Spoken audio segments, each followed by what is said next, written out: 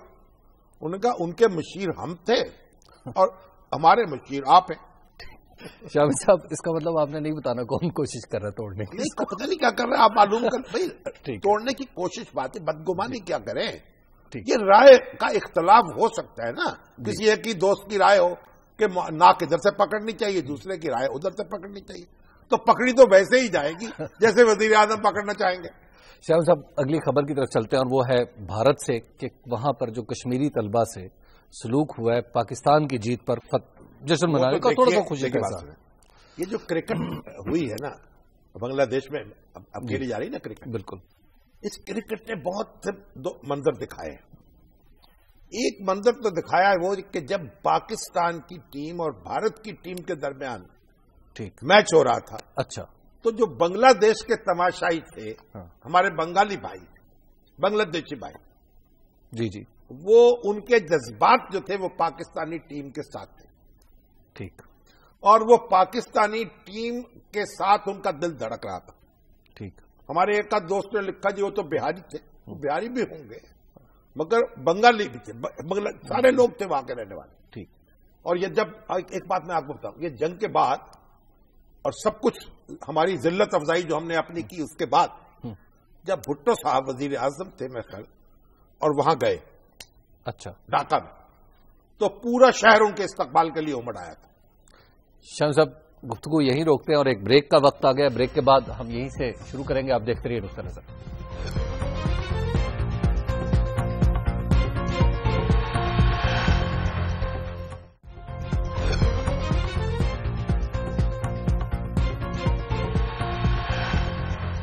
نقطہ نظر میں ایک بار پھر خوش آمدید۔ بات ہو رہی تھی کشمیری اسٹوڈنٹس کی فلائٹ کے حوالے سے جس کا سامنا انہیں بھارت میں کرنا پڑا۔ ہاں، تو میں آپ سے عرض کر رہا تھا کہ دو باتیں، جب بنگلہ دیش میں پاکستانی اور انڈین ٹیمز کا مقابلہ تھا تو بنگلہ دیشی عوام کا سینٹیمنٹ پاکستان کے ساتھ، ٹھیک ہے، میں بھٹو کی بات بتا رہا تھا آپ کو، جی، جب وہ وہاں گئے لاکھوں لوگ استقبال کے لیے گئے، اور جنرل ضیاء الحق کے ساتھ تو میں خود وہاں گیا، اچھا، اور جنرل ضیاء الحق گئے تو جگہ جگہ جو تھی استقبال ایسا تھا کہ آپ اس کی بیان نہیں کر سکتے، اور وہ ساری تلخی کا کہیں کوئی ذکر، کوئی مظاہرہ گیا۔ ایک دفعہ جنرل ارشاد تھے، اس سے پہلے جنرل ضیاء الرحمان تھے، ٹھیک، جب سارک کی بنیاد رکھی گئی اس وقت بھی میں گیا تھا جی بنگلہ دیش، اور کوئی تلخی اور بس وہ پرانی باتوں کا ذکر، جیسے جب گلے سے لگ گئے سارا گلا جاتا رہا، ٹھیک۔ اب یہ جب انڈیا اور پاکستان کا میچ ہو رہا تھا، بنگلہ دیش میں یہ ہو رہا تھا جی، اور میرٹھ یونیورسٹی تھی، اسے کشمیری اسٹوڈنٹس، بالکل۔ اب وہ کشمیری اسٹوڈنٹس جو میچ دیکھ رہے تھے وہ نعرے لگانے، اور پاکستان جیت گیا تو نعرے لگانے لگے پاکستان زندہ باد، تو سینٹیمنٹ جو تھا وہ پاکستان کے ساتھ تھا، ٹھیک ہے۔ یعنی یہ پاکستان کی قوت ہے، یہاں بیٹھے ہوئے ناشکرے بے حیا جو ہیں دن رات وہ روتے رہتے ہیں اور پیٹتے رہتے ہیں، یعنی پاکستان قدر پھلاندی بلبل جانے اچیاں شانہ والی ہو، بالکل، اور قدر پھلاندی ایک ہی جانا جی یہ بات ہے جی۔ تو یہ اب پاکستان زندہ باد کے نعرے لگا ان کو، جناب یہ دانشور کرگسی ہیں نا وہ جی، یہ ڈھونڈ ڈھونڈ کے پوری دنیا میں بیماریاں ہیں، امراض ہیں، غربت ہے، ایک جو ترقی پذیر دنیا ہے، اور یہ ڈھونڈ ڈھونڈ کے وہ لاتے ہیں اور پاکستان کی خوبیوں کو نظر انداز کرتے ہیں، بالکل، خدا ان کو عقل دے دے، اور عقل نہیں دے سکتا تو کچھ اور دے دے۔ شاہ صاحب، اب یہ اچھا میں بتا رہا ہوں، کشمیر کے جو نوجوان ہیں یہ اب ان کو پاداش میں کیا کیا، بعض پر مقدمے قائم کیے اور بعض پر ان کا یونیورسٹی سے نکال دیا، کہا جاؤ بھی پاکستان جا کے پڑھو، اور اب وہ خستہ حالی میں کچھ پیدل چلنا پڑا، کسی کا پیسے نہیں تھے، کرایہ نہیں تھا، برے حال سے کشمیر پہنچے، کچھ وہیں ابھی تک پکڑے ہوئے ہیں۔ اب دیکھیے بات یہ، اب دو کام کر دیجیے، بھارت کا چہرہ تو مکروہ ننگا ہوا، ٹھیک، کہ یہ جمہوریت ہے ان کی، اور پاکستان سے دوستی کے دعوے دیکھیے آپ، ٹھیک ہے، اگر انہوں نے نعرہ لگا دیا اس میں کیا حرج ہے؟ اب پاکستان کو یہ جو کشمیری بچے ہیں ان کو ویزا جاری کرنا چاہیے، ٹھیک، ان کو آئیے پاکستان میں پڑھ گیا، اور اگر اس کا انتظام نہیں ہو سکتا تو ان کو کہا ملائیشیا میں پڑھیے جا کے، ٹھیک، ہم خرچہ دیں گے آپ کا۔ یہ سارے اتفاق سے ہے بھی اسکالرشپ، یہ پاکستانی حکومت جو ہے اس کو یہ کم سے کم یہ کام کرنا چاہیے، ٹھیک، تو یہ بات ہے جو کرنے کی، باقی تو پر ہم تبلیغ کرتے ہیں۔ لیکن شاہ صاحب ایک بات ہے، اس سے وہ جو تاثر تھا کہ کشمیر انڈیپینڈنس، کہاں بھائی آپ یہ ساری باتیں سنیں آپ، وہ تو اگر ان کے بس میں چلے جو ہمارے دانشور ہمارے نصیب میں لکھ دیے گئے ہیں۔ ایک ماما قدیر صاحب آ گئے، وہ ماما قدیر صاحب چلے، اب دیکھیے یہ جو مسنگ پرسنز ہیں جی، یہ جہاں زیادتی ہوئی ہے وہاں ضرور پتہ لگانا چاہیے، ٹھیک ہے، لیکن وہاں جہاں شورش ہوگی، لوگ مر رہے ہوں گے، ایک دوسرے کو ماریں گے، اور پھر جناب آپ کہیں پہاڑوں پہ چڑھ جائیں گے، کوئی افغانستان میں چلے جائیں گے، سارے آنکھ بند کر کے ہم ایجنسیوں کے کھاتوں میں نہیں ڈال سکتے۔ ایجنسیاں بھی ظلم کرتی ہیں، مانتا ہوں میں، لیکن آپ مجھے بتائیے بلوچستان میں کون کون مرا ہے اور کس کس طرح مارا گیا ہے؟ بالکل، وہ تو ایک، تو اب وہ ماما قدیر صاحب جو ایک پروٹیسٹ کرتے ہوئے پہنچے، چلیے ان کا حق ہے۔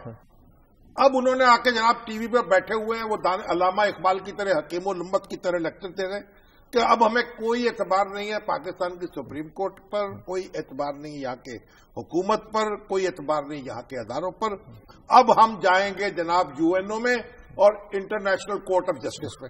اور میں ایک ہماری خاتون اینکر ہے، وہ ایسے بیٹھی ہوئی تھی کہ اگر انٹرنیشنل کورٹ آف جسٹس میں چلے گئے تو ہمارا کیا بنے گا، پریشان ہو رہی تھی۔ ان کو قانون کا پتہ نہیں، الف میں پتہ نہیں۔ بھائی انٹرنیشنل کورٹ آف جسٹس میں جاتے ہیں، ملک جاتے ہیں، لوگ نہیں جاتے ملکوں کے خلاف، انڈیویجولز نہیں جاتے۔ اچھا، لیکن بہرحال اس کا مطلب یہ نہیں ہے کہ جو ظلم ہو کسی پر تو اس کی حق رسی نہ ہو، اس کی داد رسی نہ ہو۔ ماما قدیر صاحب سے ہمدردی ہے ہماری، لیکن ماما جی کو بھی چاہیے اپنی زبان بھی ذرا قابو میں رکھیں۔ شاہ صاحب اگلی خبر ہے اور وہ ہے چیف الیکشن کمشنر کے حوالے سے، وہ تقرری ہو کے نہیں دے رہی۔ نہیں، وہ تقرری تو آپ پتہ ہے، میں سمجھنے سے قاصر ہوں، یہ موجودہ حکومت جو ہے یہ کتنے ادارے جو ہیں وہ خالی پڑے ہیں اور وہاں کوئی یعنی تقرری نہیں ہو رہی۔ HEC جو ہے اس کی تقرری مصیبت ہوئی، اس کا چیئرمین نہیں مقرر ہو رہا، کیا قیامت ٹوٹ پڑی ہے۔ ایک آسن اقبال صاحب جو ہے ان کی کمیٹی بنی، وہ کمیٹی آخر پتہ نہیں کام نہیں کر سکی، پھر دوسری کمیٹی کی خبر آئی۔ یہ کیا تماشا لگایا ہے، بالکل، اور یہ کیا گورننس ہے جس کا مظاہرہ کیا جا رہا ہے۔ اب یہ چیف الیکشن کمیشنر، اس میں کیا بری بات؟ اب خبر آ رہی بھگوان داس بن جائیں گے۔ بھئی اپوزیشن اور حکومت نے جس سے اتفاق کرنا اس کو بناتے، لیکن اس میں کوئی ترمیم کا مسئلہ کوئی سپریم کورٹ ترمیم کریں جو کرنی ہے، نہیں کریں تو کسی اور پہ اتفاق کرنا۔ اب سپریم کورٹ جو ہے نا اس کا ڈنڈا حرکت میں آیا ہے، اور تو پھر اب اس کے لیے کوئی کام شروع ہوا ہے۔ اور وہ جو کل بات ہو رہی تھی نا کہ تصدق جیلانی صاحب کی انگریزی بہت اچھی ہے جی، اور بھائی پنجابی اچھی ہونی چاہیے، یہاں چیف جسٹس کی اردو اچھی ہونی چاہیے، ہاں پنجابی، اچھا اردو بھی نہیں، ٹھیک، وہ جیسے انہوں نے کہا ہے نا کہ یہ جو پنجابی جی، وہ اپنے ہمارے عزیزی کہتے ہیں نا جی، کہ تفتیش دنیا میں جہاں بھی ہوتی ہے نا چوروں سے، وہ پنجابی میں ہوتی ہے۔ تو یہ تفتیش تو پنجابی میں ہونی ہے ساری، اور حکم بھی پنجابی میں ہونا چاہیے، مگر نہ کانوں پہ جو نہیں لکھتی۔ شامل صاحب ایک بریک کا وقت آ گیا، اور بریک کے بعد پھر ہم گفتگو بھی کریں گے، اور پھر آپ کے سوالات اپنے ناظرین کے وہ بھی شامل کریں گے پروگرام میں، جو SMS، فیس بک اور ٹیلی فون لائنز کے ذریعے آ رہے ہیں۔ آپ دیکھتے رہیے نقطہ نظر۔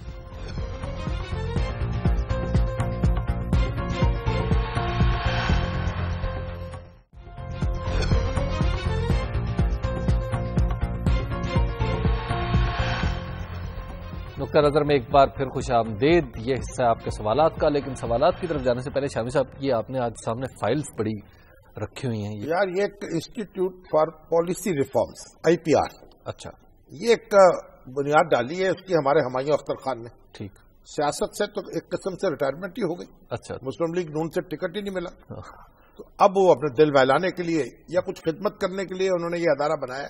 ٹھیک، اب اس کے یہ تھنک ٹینک جو ہے نا، اس میں بڑے بڑے دانشور اور معاشی ماہر اور سابق جرنیل اور بیوروکریٹ ٹھیک، اس میں شامل ہیں، اور اس کے مینیجنگ ڈائریکٹر ہیں ہمارے پاشا صاحب، حفیظ پاشا صاحب، واہ، ڈاکٹر عطاء الرحمان بھی اس میں شامل، اور چیئرمین اس کے ہیں خود ہمایوں صاحب اور اس کی اور اس میں ایسے لوگ بھی شامل ہیں جو مسائل پیدا کرنے میں جن کا بڑا حصہ رہا کیونکہ جو ریٹائرڈ جرنیل ہیں، ریٹائرڈ بیوروکریٹ ہیں، تو وہاں بھی تو کنٹریبیوشن رہی ہے نا ماشاءاللہ.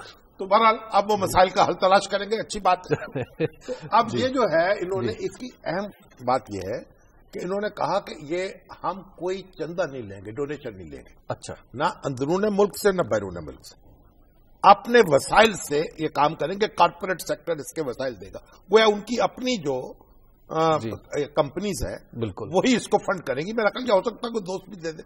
تمہارا یہ ایک اچھی بات ہے. اور اکانومی پہ انہوں نے کہا کہ ہم رپورٹ پیش کیا کریں گے، اور 6 مہینے کی رپورٹ انہوں نے پیش کی ہے، وہ کسی وقت پھر ڈسکس کریں گے. ابھی